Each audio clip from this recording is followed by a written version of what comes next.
podcast channel. My name is Melissa and I am coming to you from Springboro, Ohio, where I live with my husband, our dog, and 3 cats. 2 cats. Don't know why I said 3. And today is Friday, January 25th, and I am actually podcasting on schedule 2 weeks after I podcasted last time. Although this seems closer to my last video because I didn't edit it right away.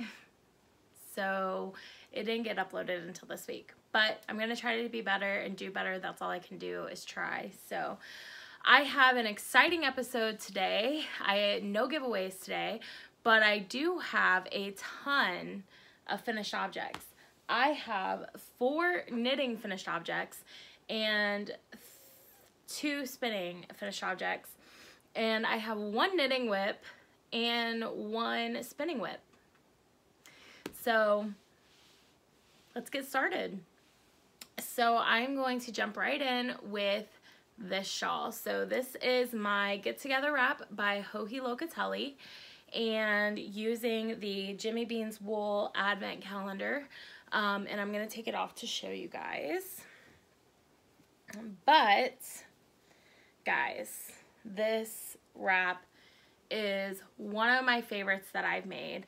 The scalloped edging isn't supposed to be scalloped. I blocked this incredibly heavy because I wanted to really show off that lace, and I'm glad that I did. But I don't like using blocking wires. I use pins, so because of that, the edges were very scalloped, which I will, next time I block this, I'll fix that.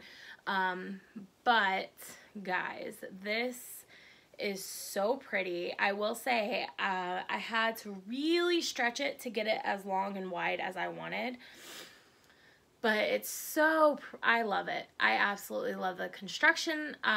It's similar to her, I forget what it's called, Starting Point, I believe, where you knit 2 separate panels and then join them together triangle style in the middle.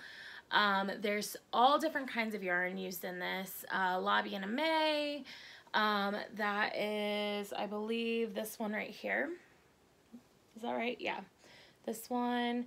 There's some Lorna's Laces, Madeline Tosh.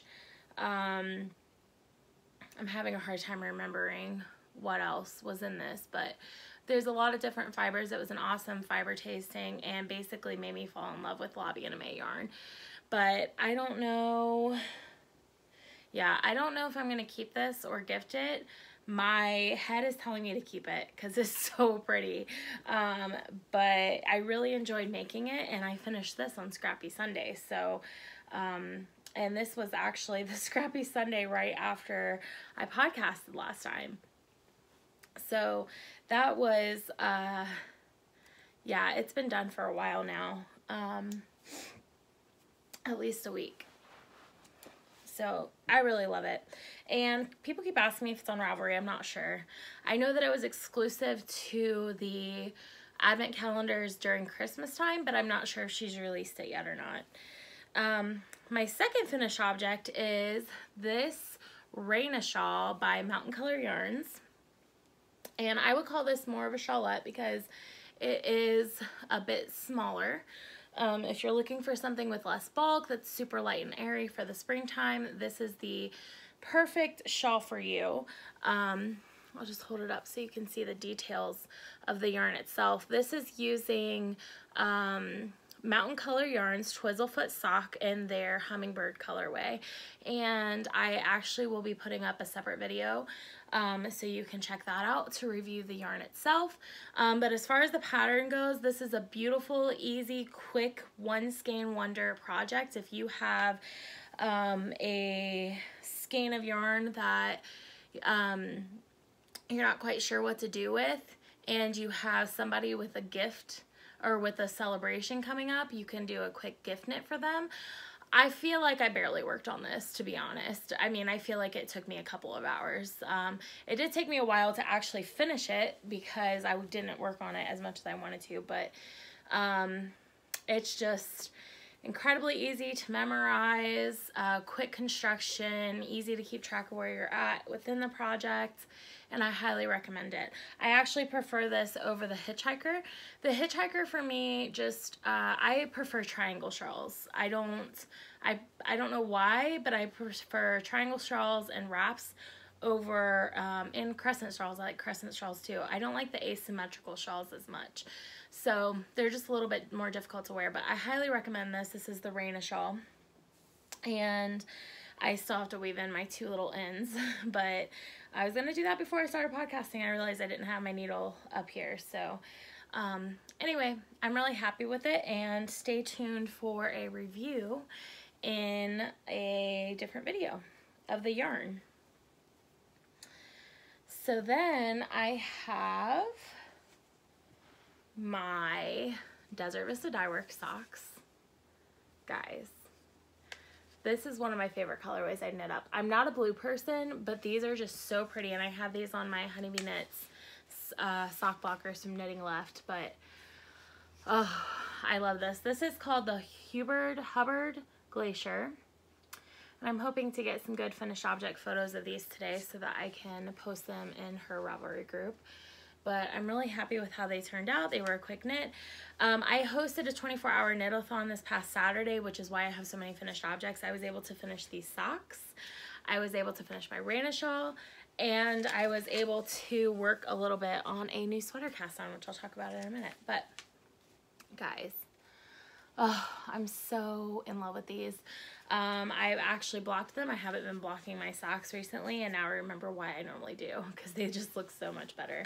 That makes them more podcast worthy, but I am planning on filming a sock knitting tutorial in the future.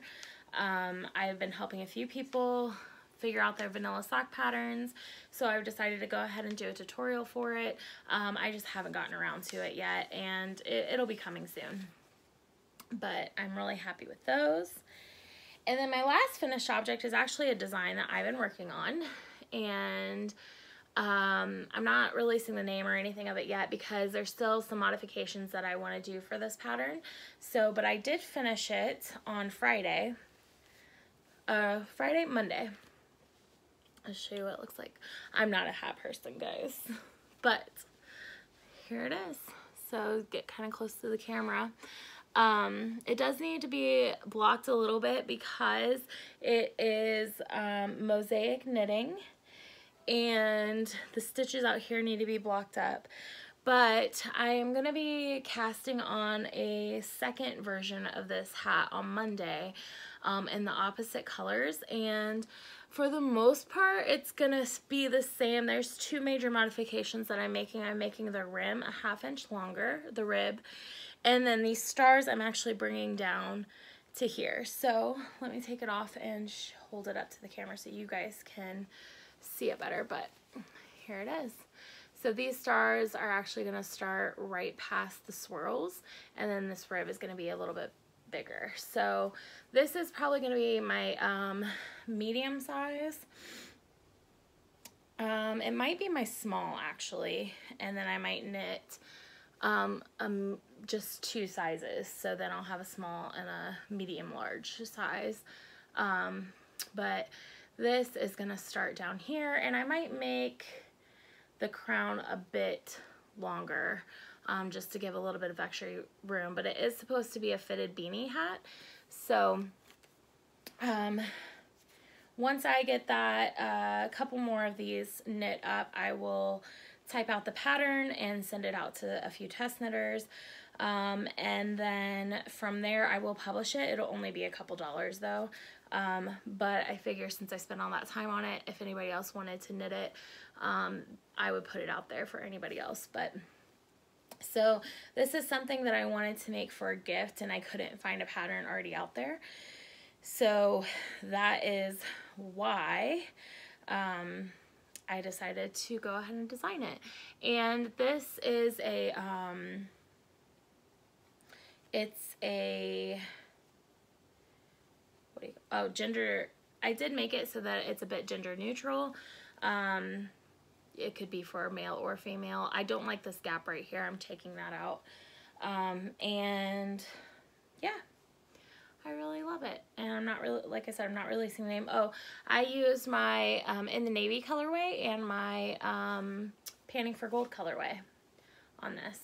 So I am excited to get the second one cast on, and I think the kinks were mostly worked out. Again, a few modifications that I'm going to make on this one over the course of the next couple of weeks. But I did get most of the kinks worked out as I was knitting my first one, so that should not be too terribly difficult. What's next? So next I will show you, I feel like I'm rushing through this, and it's not that I'm trying to, it's just that I'm excited to share my stuff with you guys. So there's just not, yeah. So anyway, guys. So I was talking to Tristan about size inclusiveness, Tristan of Dragon Horde Yarn, and she asked me if I would be interested in test knitting her Spellman pullover because she has a few modifications that she's adding to be able to be more inclusive with sizing. And as you guys know, I'm a bigger girl. So I'm always down to test knit a sweater if it's going to help a designer to be able to provide more modifications within the pattern that can help other people like me. So, plus it's a gorgeous sweater and I wanted to knit it anyway. So I am using my Smashed Mulberry colorway on my MCN base, which is my Luxe Bee, and my Fluffy Bee, which is my mohair. And this colorway is so pretty, and sometimes the light picks it up, but it's like an iridescent mauve-y reddish purple color, and it's gorgeous. It's one of my favorite colorways, and I've been sample knitting and requesting sample knitters for my show in February, and I have a hard time not making all the things with this yarn. With this colorway, because everything that all the patterns I see, I'm like, oh, I want to make that in my Smashed Mulberry colorway. But here's what I have done so far. So it is a basic raglan top-down sweater, but there is some bobble and cabling detail in the sleeves. So I am still working on my raglan increases. I'm about halfway through.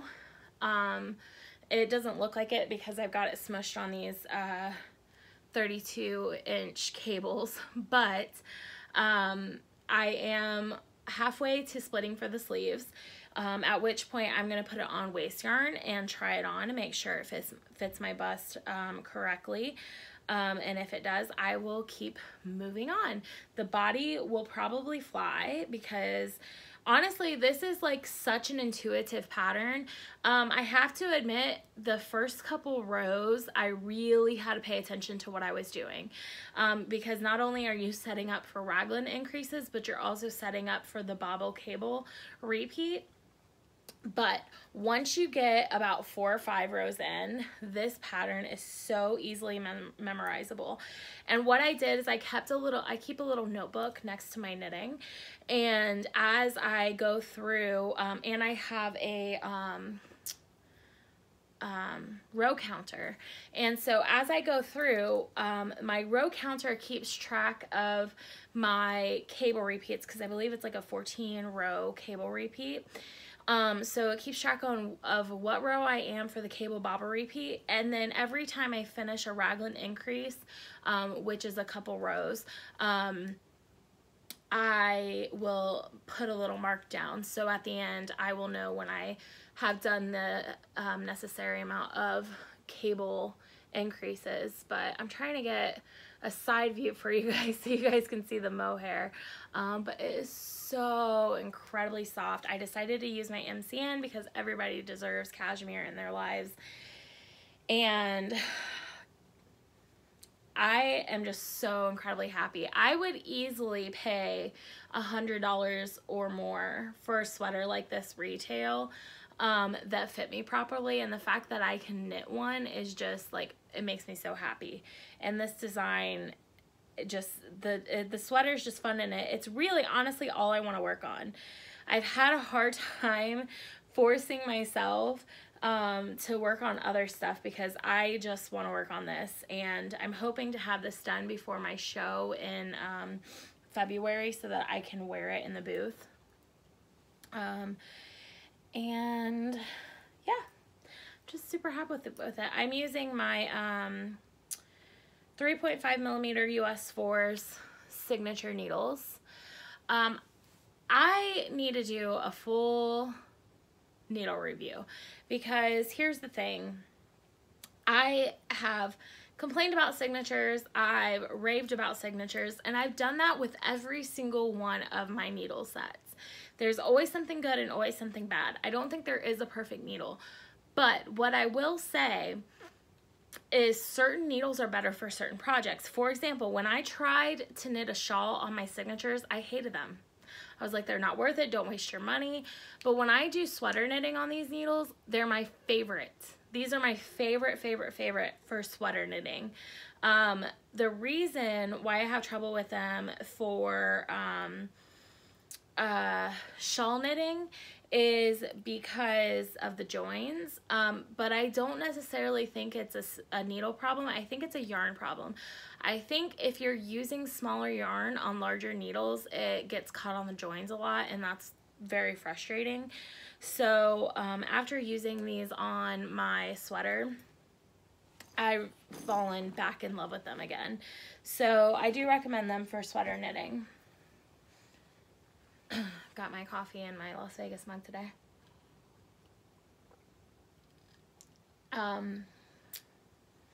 Yeah. So anyway, I'm really enjoying that. So knitting plans this week. I did not bring my Whip It Thursday project up to show because I haven't worked on it. Last week and this week, I just didn't have time. I've been doing a lot of dyeing on Thursdays for some reason. That seems to be the day that dyeing is most accessible for me with my work schedule. And so because I do that, it takes up a lot of my time on Thursdays, and I wasn't able to get to my Whip It Thursday project. But today is Small Project Friday. I am casting on a new cowl for a new review. And I'm only going to spend a few minutes doing that because I really want to get some work on my Whip It Thursday project. I want to make up for last week and this week. So today my focus is primarily going to be on my Whip It Thursday project, and I'm going to cast on a new cowl independently of that. And tomorrow is Sock Saturday, so I'm going to work on my Advent socks from Cozy Knitter. I'm hoping to actually finish those tomorrow because I am just past the heel, so I just have to do foot, toe, and heel, and I'm done. So that is my goal tomorrow, is to finish those. And then Sunday is Scrappy Sunday, so I have all my scrappy projects lined up. But if I do finish my socks tomorrow, I want to work on my Spellman pullover. And then after I put a few rows in on my Sunday, my plan is to work on my 2 blankets and my adventurous wrap. But if for some reason I do finish my adventurous wrap, which I don't think I will because the rows get longer and I still have to do a 3 needle bind off on it, I only have 3 minis to put it in there. So if I do finish it, then I will work on my Spellman pullover as well. Monday, I will cast on my second version of this hat. Tuesday, I do spinning. So speaking of spinning, let me show you what I have this week. So you guys saw this on my Knitty Naughty, but I wanted to show it to you skeined up. This is my Siobhan Crafts yarn that I spun up for Advent and plied, and I finally soaked it and skeined it up, and it is amazing. Like those colors and the sparkle in there, I am so incredibly happy with how this turned out. I'm loving spinning so much. I would say that this is more of a DK weight. We have some chunky areas in there where the yarn didn't want to, fiber didn't want to draft out, but what I want to say is that when you're doing scrappy spinning like this, what I've noticed is it's harder to get consistent results throughout the skein as far as the weight of the yarn. And I think the reason is because in this case, all of the fiber was prepped differently. So we had some bats, we had some braids, we had some roll lags. So depending on how the fiber is prepped, it's going to draft out much easier depending on what it is, and much thinner. So we have a nice DK sport weight skein of yarn, and I do plan on going through and labeling all my hand spun and weighing it to determine how many yards I have, so that way when it comes time to knit them next year, I will have no problems of matching them to projects. So this is Siobhan Crafts. I also have my Fiber Nymph Dye Works plied up, which I did 2 weeks ago. So you guys have not seen this yet, but excuse me. I'm going to take this off and soak it today so that it can be skeined up, and I will again show it in skein form, because I think skein form, it's always nice when you get it off the bobbin and you ply it, or when you ply it on the bobbin, you can kind of start to see how the skein is going to look. But when you get it off the bobbin and put it on a Knitty-Knotty and it's all stretched out, you really get a good idea of all the different colors that were used in there. But until you skein it up and show all the colors next to each other, you really don't get a good idea of how the project is going to look when you knit it up. So I will be showing it on my podcast in all 3 phases. So on the bobbin, on the Knitty-Knotty, and then soaked and skeined up. So this one's on the Knitty-Knotty, and it's been resting for about 4 days now on the Knitty-Knotty, and before that about a week on the bobbin. So the yarn should be pretty well balanced out now, but just to make sure, so once I stretch it on the Knitty-Knotty, I soak it to relax the fibers into their natural state. So this helps to hold the twist and keep the twist in there without the yarn kinking up on itself. But I will say, when I was putting this on the Knitty-Knotty, I noticed again that I'm getting much better at spinning because the yarn was very well balanced. There was not a whole lot of kinking up on itself. So I'm really happy about that. So I'm going to soak it, relax the fibers, skein it up. And this one is more of a sport weight. This one came out more of like a DK weight with a few spots of sport. This one is mostly sport with a few spots of DK. So, and even some heavy fingering in there. I would think this is more closer to fingering. But again, these were different fibers. So this one was different fiber prep, but mostly using the same type of fibers. This one was like a fiber tasting. There's all different kinds of fiber in here. So this part back here is hard to show. This like pinky brownish part right here is my favorite. But yeah, let me just put it up and hold it still because I keep moving it around so you guys can see it. So this will get a bath today when I get done recording. My last spinning project is a art bat that I've been spinning up for over a year that has been causing havoc in my house because it keeps getting moved. I keep pulling it out to work on it, and then I get distracted with something else and I don't work on it, and it was incredibly messy. So I finally just sat down and spun it up into a single this week. So it was a fiber art bat, so there's not a whole lot of yardage in here. And I determined that as pretty as they are in bat form, they're not for me to spin. I don't like chunky yarn. I don't like spinning chunky yarn. I like spinning fingering sport and DK weight. And so for me, this was just a pain to spin up because it had these neps in it, and I picked all those out because I didn't like them. But overall, it's gorgeous, and I can't wait to ply it up to see what it looks like.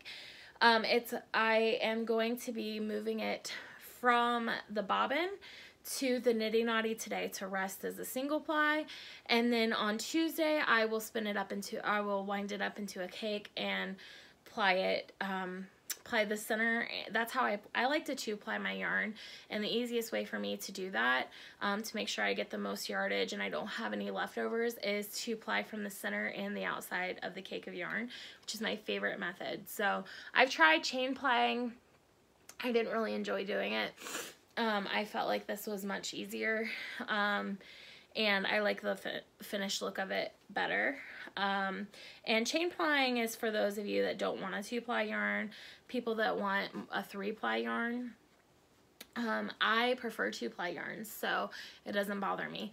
So anyway, yeah, I'm excited to spin it up and see what it, ply it up and see what it looks like, because these fibers are just absolutely gorgeous, and there's so much sparkle and glitz in here, which you guys know is totally me. So I will ply it this week, and then next week, so by the time I podcast next, you'll have Fiber Nymph Dye Works in a skein. You'll have this plied up on the Knitty Knotty, and then we should have another single spun up because I'm aiming to podcast every 2 weeks. I did make a list of what my priorities were as far as spinning goes. Projects I want to finish this year. I went through my fiber down here and picked out about 15 different bats or roll lags or braids that I wanted to have spun up this year, which I think I'm going to have to add more to that list, which is absolutely fine. I have plenty of fiber to choose from. And next week I think I am going to work on my sweater spin. So the single might be a bit boring for you guys. If you will remember, I did a review for Kramer Yarns back in, I believe, July or August. And I spun up a huge fiber taste, color tasting from them. And I want to turn it into a sweater. So I purchased some bare fiber from them. And I plan on spinning that up and applying the original spin that I made with the bare yarn to get more yardage out of it. I don't think I'm going to knit a sweater out of it. I've thought about it, and I think what I'm going to do is knit it like a tank top or a t-shirt out of it, because I know that I'll have enough yardage to do that. So I'm excited to see how that's going to turn out, because whenever we think of knitwear, like garment knitting, we always think of sweaters. Well, at least I do, but I was looking and there's some pretty cool tank top and t-shirt patterns out there, and I know wool isn't something you typically want to wear in the summer, but I think it would be a nice top to wear in like the spring, and something kind of cool to wear over top of like a tank top. I wouldn't wear it probably next to skin. The yarn, it's actually really surprisingly soft once it's spun up, but I still think it might be a bit too itchy to be next to skin soft, so I'm planning on making something that I can wear over top of a tank top. So that is what I will probably work on 2 weeks from now. I've got it all planned out, guys. So I've been working on my diamond painting, which I haven't decided if I'm going to show on the podcast or not. I might in vlogs, but probably not in actual podcasts unless you guys comment and tell me that's something you'd like to see. I did finish a diamond painting this week, so I'll be starting a new one next week. And I have 2 options. I have Starry Night for Jason, and then I have a peacock one for my mom, and I haven't decided which one I want to do first. Probably the peacock one, just because I think it's a bigger, and if I'd like to gift that to her within the next couple of months, I think that I need to go ahead and do that. Yeah.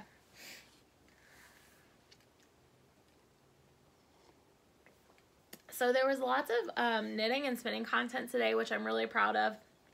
For the most part, I've been sticking to my schedule. Whip It Thursday hasn't been a thing, but I do still plan on working a little bit on that project just to make a little bit of progress. I'm loving Scrappy Sunday. It's giving me an opportunity to have quick wins on my blanket. And my blanket was completely neglected for a year, and I kept thinking, you know, oh, well, putting 1 square a week isn't going to do anything. But last year I didn't put a single square in it. So if I would have just put in 1 square per week, I would have had 52 squares by the end of the year. So even though it doesn't seem like a lot of progress week to week, it adds up. So I am really enjoying working on my Cozy Memories blanket. I started a stained glass blanket, which I probably should have brought up to show you guys, but I will next week when I have a few more added in. But it is basically Honeybee Knits blanket.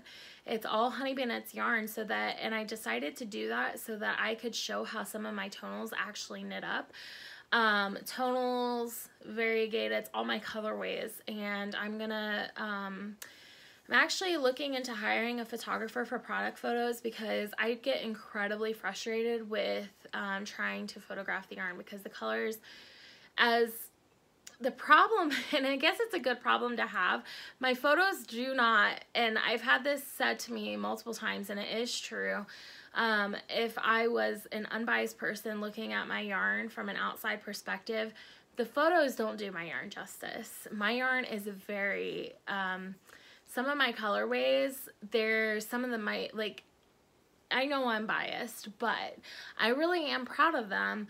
I've come a long way since I started, and some of my colorways, I'm like, I haven't seen this anywhere else, and it's one of my favorites. So specifically, I'm talking to you, the Genie and the Master. Like, that one is my ultimate favorite right now. I want to make everything with it. And I just truly am loving some of the stuff I'm coming up with, but they're not the photographs are not highlighting the colors. The colors are pretty accurate, but there's something missing from the photographs, and I don't know if it's staging or if it's lighting. I don't edit my photos at all, because I don't want to change any of the colors by accident when editing. So I do have, my boss's daughter is an up-and-coming learning, I don't want to say learning photography, because she is already starting to do photography. She's still in school, but that's what she wants to do, is photography. And so I'm thinking about partnering with her to see if I can pay her, or maybe on an internship basis have her do some product photos for me. And also I'm going to start trying to get some finished object photos for you guys, because one of the things I've been ranting on Instagram lately, and I'll be 100% honest, my mood the last couple days has been really low. I've been very moody, very bitchy. I think it's the weather. I think it's a mix of everything. And I went on a rant about plus size sewing and plus size knitting, and just overall not feeling included and being excluded from a lot of things because of my size, and feeling unworthy to be in, for example, the sewing community, because even if it says it fits me, when I sew it up, it doesn't fit. So there's all kinds of tangents I've been on in the last couple of weeks, and I realized that while they are therapeutic, they're not productive. And so I took some time to self-reflect, went to therapy, talked it out, and I decided the only way that I can make an impact towards change not only is to keep talking about it, but also to make sure that I'm doing my part for the rest of the community that has a body type like me. Continuing to show my finished objects, how it looks on a plus size woman, including sweaters or socks, because, you know, I have thicker feet and thicker ankles. Socks, sweaters, whatever it is. So part of that will obviously be spending more time getting better finished object photos, keeping them updated on Revelry, so that next time somebody's looking through the So Faded pattern and they're looking to see how it fits on somebody with their similar body type, they might see me in my finished object photo and be like, oh, I like that, or that's not for me. And it'll just help other people to feel more included and help them to kind of visualize how something will look on themselves. So that is the plan. Up until this point, you know, I'll admit it was a little bit of self-consciousness as to why I never really got good finished object photos for any of my sweaters. I didn't feel comfortable taking pictures, and then when I did take pictures, they weren't very flattering. And so I am not a photographer. It's something I've tried to do. I just end up getting frustrated, and I ultimately end up just not doing it because it's not a hobby that I'm interested in taking on. So I am going to hopefully partner with her soon to get some product photos and some finished object photos,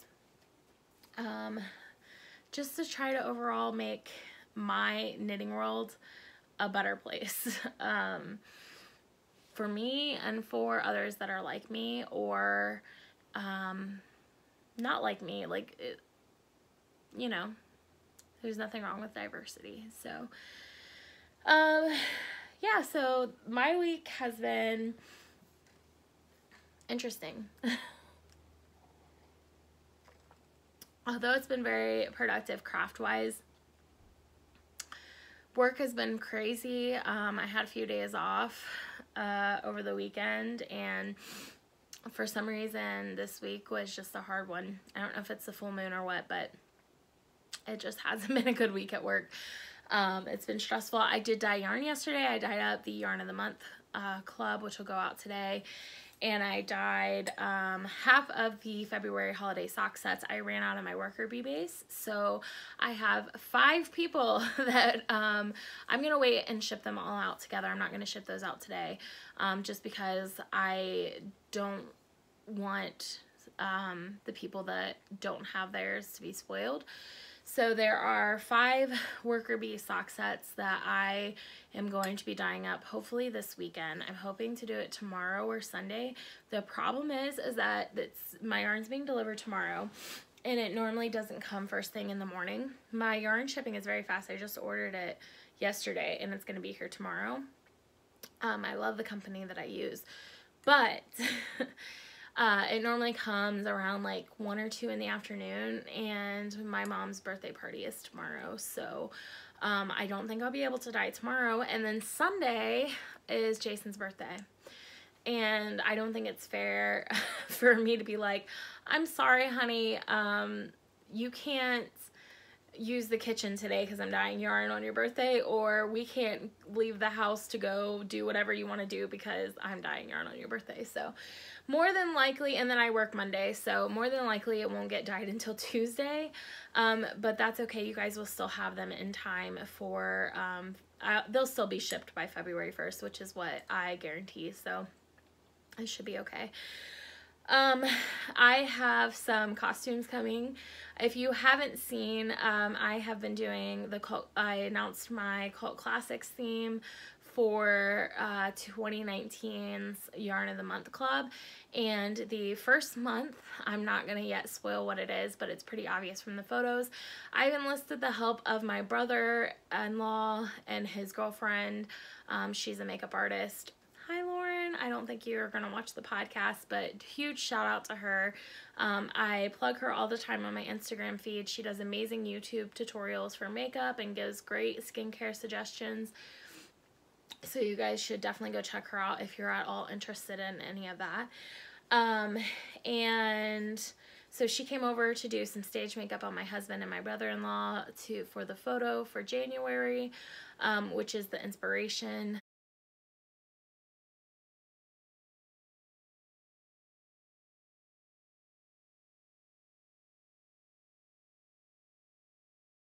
for January, which is the movie inspiration.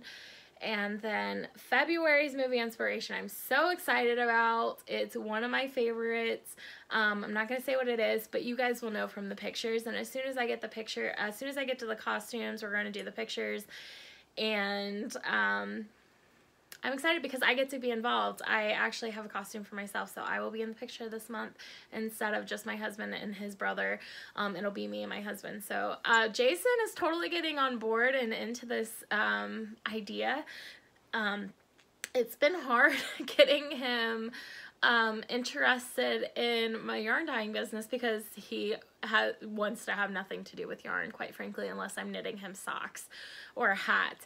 And so up until this point, it's been a bit of a point of contention that we've had to work through, which I think most indie dyers go through with their spouses, because it is a big commitment. It takes up so much time.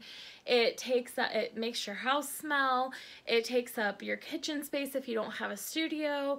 And you know, the first couple years of any small business, there's really not a profit being made because all those profits are being funneled back into market research or into the business itself for supplies. And like, I didn't make a profit last year, partly for tax reasons. At the end of the year, whatever I had left over in my shop account, I actually went and spent, and I purchased new pans, new dyes. I purchased a huge bulk order. That way I could write all that off on my taxes.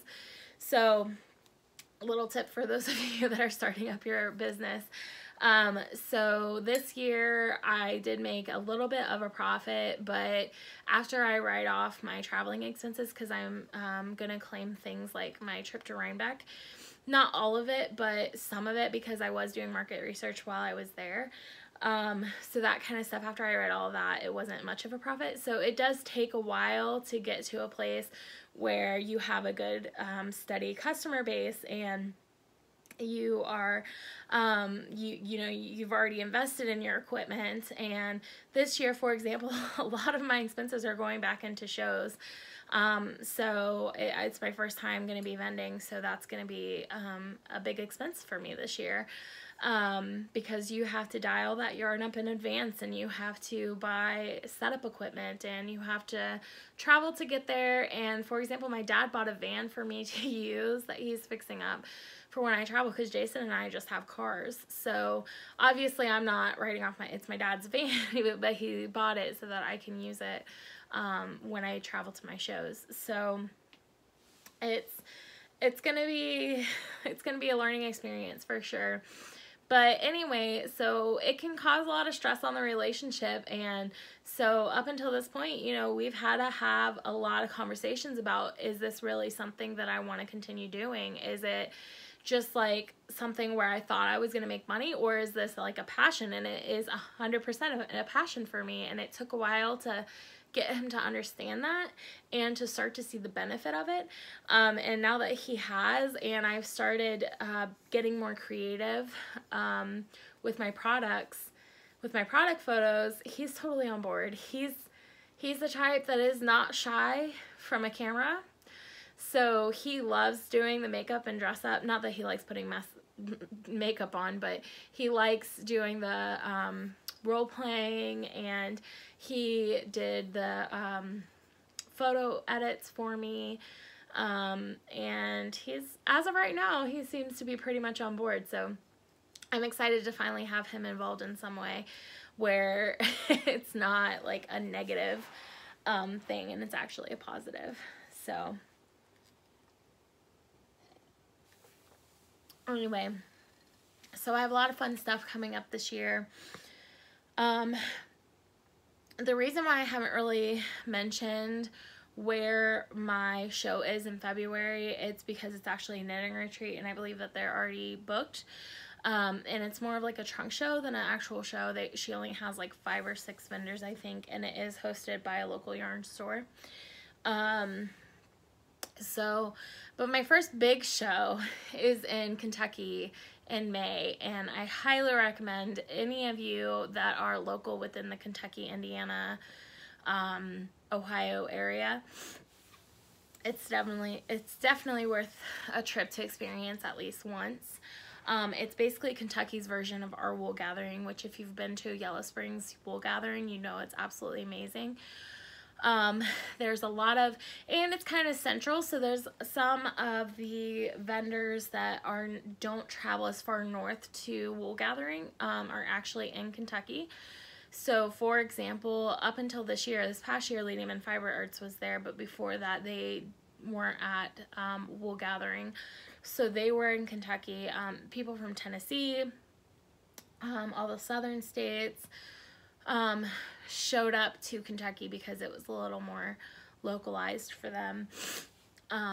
So I loved the trip to Kentucky, and I'm excited that I get to vend there this year. My husband's coming with me. We're gonna stay in a hotel for the weekend, which I need to research and book because I haven't done any of that yet, but I will when it gets closer to the time. But there's a lot of stuff to do in Kentucky, so even if you have to make it an overnight trip, I highly recommend it. There's a ton of breweries, there's a ton of restaurants, there's a bunch of historical stuff to do downtown. There's also a little yarn shop, and I can't remember the name of it off the top of my head, but I've been there twice. Once on the yarn crawl by myself, and once with my friends when we went to the Kentucky Fiber Fest, and it's right up the road in Lexington. Downtown Lexington is an amazing place to visit. It's definitely something I love to visit, what I call big small cities. So they're big cities within that state, but they're not necessarily vacation destinations. I think they're great for weekend trips. So what better time to grab your partner or your best friend and just take an overnight trip and go yarn shopping during the day, and visit some really cool restaurants and breweries at night. So I highly recommend it. And I'm really nervous to be there because I have no idea what to expect.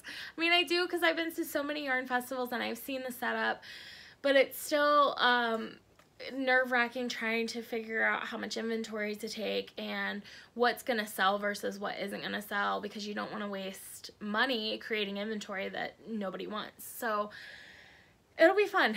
It'll be fun. I think this year is going to be kits. I think people are going to be wanting all the kits all the time. So that's what I'm focusing on for my trunk show.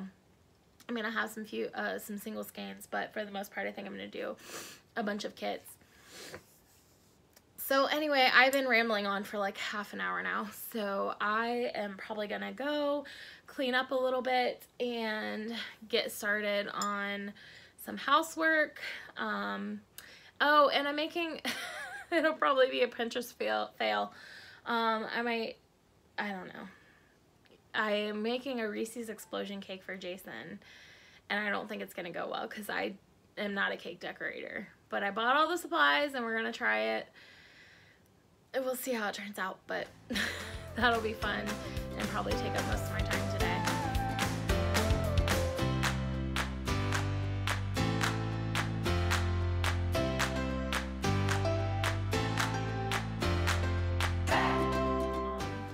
Anyway, I hope you guys are having a wonderful, or will be having a wonderful weekend. Hopefully I can get this up this weekend. And if not, I hope you guys are having a wonderful week, and I will see you in a couple weeks. Bye.